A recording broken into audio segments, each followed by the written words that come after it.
নমস্কার বন্ধুরা, আজকের ভিডিওতে তোমাদের স্বাগত। আজকে আমরা দশম শ্রেণীর কোষে দেখি 25-এর 7 নম্বর প্রশ্নটি সমাধান করব এবং এই প্রশ্নটি খুবই একটি ভালো প্রশ্ন, যা পরীক্ষায় আসার সম্ভাবনা আছে।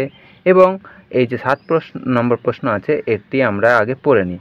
তো 7 নম্বর প্রশ্নে বলা হয়েছে কি দেখি, যদি একটি চিমনির গোড়ার সঙ্গে সমতলে অবস্থিত একটি বিন্দুর সাপেক্ষে চিমনির চূড়ার উন্নতি কোণ 60 ডিগ্রি হয় এবং সেই বিন্দু ও চিমনির গোড়ার সঙ্গে একই সরলরেখায় অবস্থিত ওই বিন্দু থেকে আরও 24 মিটার দূরের অপর একটি বিন্দুর সাপেক্ষে চিমনির চূড়ার উন্নতি কোণ 30 ডিগ্রি হয়, তাহলে চিমনির উচ্চতা হিসাব করে লিখি। তো আমরা 7 নম্বর প্রশ্ন পড়ে নিলাম। এবার আমরা ছবিটা আঁকবো কীরকম হয় দেখি। তো বলেছে একটি চিমনি আছে, তো সেই চিমনিটা ধরি আমরা, এই লাইনটাকে আমরা চিমনি ধরি, ঠিক আছে। এই লাইনটা যদি চিমনি হয়, চিমনির নাম দিয়ে দিচ্ছি আমরা এ বি। এই যে চিমনির গোড়া, এই গোড়ার সঙ্গে যে সরলরেখা চলে যাচ্ছে, এটা হচ্ছে সমতলের সরলরেখা। এই গোড়া থেকে কিছু দূরে একটি বিন্দু আছে বলেছে, ঠিক আছে। কি বলছে আমাদের, যে চিমনির গোড়ার সঙ্গে সমতলে অবস্থিত একটি বিন্দুর সাপেক্ষে চিমনির চূড়ার উন্নতি কোণ 60 ডিগ্রি হয়। তাহলে প্রথম বলেছে আমাদের যে চিমনির গোড়ার সঙ্গে সমতলে একটি বিন্দু আছে, যেই বিন্দু থেকে চিমনির চূড়া, এটা এই চূড়ার উন্নতি কোণ বলেছে কত ডিগ্রি, আমাদের এই চিমনির চূড়ার উন্নতি কোণ বলেছে প্রথমে 60 ডিগ্রি। তাহলে আমরা এই বিন্দু থেকে আমাদের কোণ বলেছে কত, উন্নতি কোণটা 60 ডিগ্রি। তাহলে এই যে কোণটা হবে আমাদের, এটা আমাদের 60 ডিগ্রি বলেছে। তো আমরা এই যে বিন্দু আছে, এই বিন্দুকে নাম দিচ্ছি সি। আর তারপরে লাইন কি বলছে দেখো, সেই বিন্দু ও চিমনির গোড়ার সঙ্গে একই সরলরেখা অবস্থিত। এটা সেই বিন্দু আর এটা সেই আমাদের গোড়া। এই বিন্দু আর এই গোড়ার সঙ্গে একই সমতলে একই সরলরেখা অবস্থিত, ঠিক এই সমতল একই সরলরেখা অবস্থিত। এই বিন্দু থেকে বলছে 24 মিটার দূরে। তাহলে এই বিন্দু থেকে 24 মিটার দূর নিচ্ছি আমি এই বিন্দুটা, এই ডি বিন্দু, ঠিক। এই বিন্দু থেকে চিমনির চূড়ার উন্নতি কোণ বলেছে এবার 30 ডিগ্রি, ঠিক। তাহলে আমাদের এ আর ডিকে যোগ করে দিব, তারপরে যে কোণটা পাবো সেই কোণটা বলেছে আমাদের কি 30 ডিগ্রি। 30 ডিগ্রি হয়। তাহলে এবার চিমনির যে উচ্চতা আছে এ বি, এটা আমাদেরকে নির্ণয় করতে বলেছে। ব্যাস, আমরা বুঝে গেলাম প্রশ্নটা।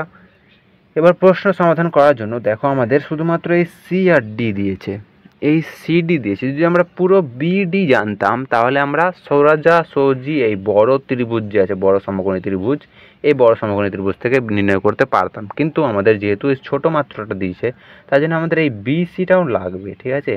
এই বিসিটা যদি পেয়ে যাই, তাহলে আমরা এই বড় ত্রিভুজ থেকে আমরা কি পেয়ে যাব, এই এবি যে বাহু আছে, সেই এবির বাহুর দৈর্ঘ্য পেয়ে যাব। তো প্রথমে আমরা এই ছোট ত্রিভুজ থেকে এই বিসিটা বের করব, ঠিক। তো আগে আমরা লিখব চিত্রে কি কি আমরা একে চিত্রে লিখে দেবো। চিত্রে এবিটি কি, আমাদের এবিটি হচ্ছে আমাদের, এবি হচ্ছে আমাদের কি, চিমনির উচ্চতা, লিখে দেবো এবি হচ্ছে চিমনির উচ্চতা। আর দিয়েছে আমাদের কি, সিডি দিয়ে দিয়েছে কত, 24 মিটার। এই সি আর ডি 24 মিটার। দুটো কোণ আছে, সেই দুটো কোণ কি আছে, এ সি বি, 60 ডিগ্রি। আর একটা কোণ আছে দেখো, এ ডি বি, কত আছে ওটা আমাদের 30 ডিগ্রি। বুঝতে পারলাম এত দূর কোনো সমস্যা নেই আমাদের। এবার আমাদের ছোট ত্রিভুজ থেকে আমাদের বিসি নির্ণয় করতে হবে। তো ছোট ত্রিভুজে দেখো, এটা আমাদের কি হচ্ছে লম্ব, এটা হচ্ছে ভূমি। কোন কোণের সাপেক্ষে, এই 60 ডিগ্রি কোণের সাপেক্ষে। তাহলে লিখবো আমরা যে ত্রিভুজ এ বি সি এর ট্যান 60 ডিগ্রি সমান সমান A B by BC. Tan 60 degree কেন নিলাম, আমাদের ট্যান কি হয়, লম্ব আর ভূমির অনুপাত হয়। তাহলে এই কোণের যে আমাদের ট্যান যদি নিই, তাহলে এইটা লম্ব আর এটা ভূমির অনুপাত হবে। তাহলে আমরা লিখতে পারি যে ট্যান 60 এর মান কত, √3 এ বি বাই বিসি। এখান থেকে আমরা বিসির মান বের করব। আর বিসিটা কোন থেকে চলে যাবে, আর √3 আমাদের এই পারে চলে আসলে কী হবে, নিচে চলে আসবে। তাহলে কি হচ্ছে, বিসি সমান সমান এ বি বাই √3। এতদূর বুঝতে পারলাম আমরা। ব্যাস, এখান থেকে আমরা বিসির মান পেলাম, এই টুনটা বিসির মান পেয়ে গেলাম। এবার বড় ত্রিভুজটা থেকে আমরা কি করব, এ বির মান বের করব।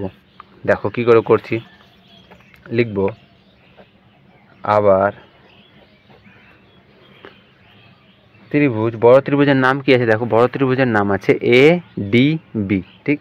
লিখে দেবো ত্রিভুজ এ ডি বি এর এডিবি এর ক্ষেত্রে দেখো আমাদের এই কোণে যদি আমরা ট্যান নিই তাহলে কোনটা কোনটা অনুপাত হবে, আমাদের এইটা লম্ব, এই পুরো ভূমিটা মানে বিডি, তাহলে এই কোণের ট্যান কী হবে আমাদের লম্ব বাই ভূমি, তাহলে এবি বাই বিডি কি আমাদের ট্যান 30। তাহলে লিখবো আমরা ট্যান 30 সমান সমান কি লম্ব এবি আছে আর ভূমি কি আছে আমাদের বিডি। ঠিক, এবার এখান থেকে আমরা করবো বা দিয়ে ট্যান 30 মান কত আমাদের 1/√3 এবি। এবার বিডির জায়গায় আমরা কি লিখতে পারি, বিডির জায়গায় দেখো লিখতে পারি না, ছবিটা দেখো, দেখো বিডিটা আমরা দুটো অংশে ভাগ আছে, একটা বিসি একটা সিডি, তাহলে আমরা লিখবো বিডির জায়গায় বিসি যোগ সিডি। ঠিক, লিখবো কি বিসি যোগ সিডি, ডান দিকে লিখে দেবে যেহেতু বিডি সমান সমান বিসি যোগ সিডি। ব্যাস, এত দূর কমপ্লিট।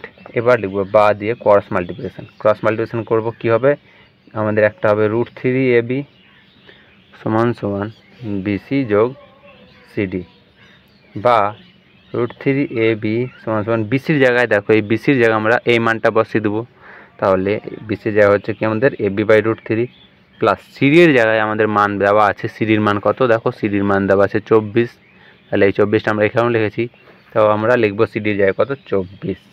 এবার এই সমীকরণ দেখো শুধুমাত্র এবি আছে, তো এখান থেকে আমরা সহজে নির্ণয় করতে পারবো এবির মান কী হবে সমাধান করে। তাহলে আমরা এবিগুলোকে একদিকে লিখে আসছি √3 AB minus AB by √3 equals to 24। ঠিক, বা নিচে এলসিএম আমাদের √3 হচ্ছে, তাহলে এটা 3 এবি হয়ে যাচ্ছে, √3 গুণ হয়ে মাইনাস এবি ইকুয়ালস টু 24। এবার পরের লাইনটা আমি এখানে লিখছি, কী হবে দেখো বা দিয়ে উপরে 2 এবি নিচে √3 সমান সমান 24। এবার এখান থেকে শুধুমাত্র আমরা এবি বের করবো, তাহলে এবি সমান কী হয়ে যাবে, এই √3 24 সাথে গুণ হয়ে যাবে, কত হবে 24√3, আর এই 2টা নিচে চলে আসবে, তাহলে 2, তাহলে 2 দিয়ে 24কে ভাগ করছি, তাহলে হচ্ছে আমাদের 12, তাহলে বা এবি সমান সমান কত আমাদের 12√3। কিন্তু প্রশ্নে একটা লাইন বলেছে দেখবে সেটা কি আছে, প্রশ্নে লাইন দিয়েছে √3 এর আসন্ন মান 1.732 ধরে 3 দশমিক স্থান পর্যন্ত আসন্ন মান নির্ণয় করি।